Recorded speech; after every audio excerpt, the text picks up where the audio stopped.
Talk about returns. Did you get some gifts you really just don't want? Or maybe the size was wrong? Well, take them back. Get something else.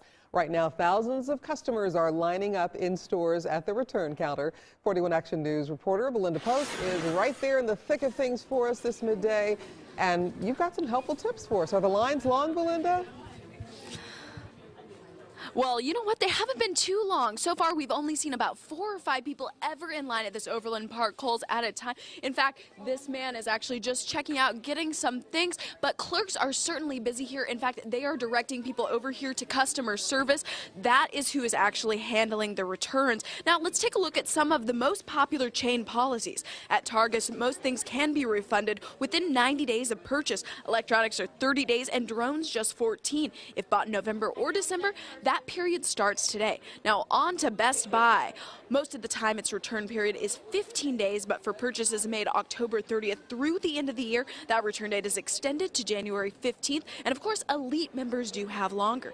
Now on to the world's largest online retailer, Amazon. You can make returns, but you'll need help from whoever bought the gift, so you'll have to let them know you want it returned. They can go online to their return center, choose the item, and explain why it's going back. They can select for a refund or replacement and how to send that item back. Now back here to the Overland Park Kohl's, it has one of the most liberal return policies with no set return date. They call it a yes policy. They can exchange or return it for whatever, electronics being their exception. Now if bought over the holidays, they do have to be returned by the end of January. That extra time is cutting down on crowds. It's usually busy. I'm surprised there's not more people out here, but it's good for me that there's not. Get it done.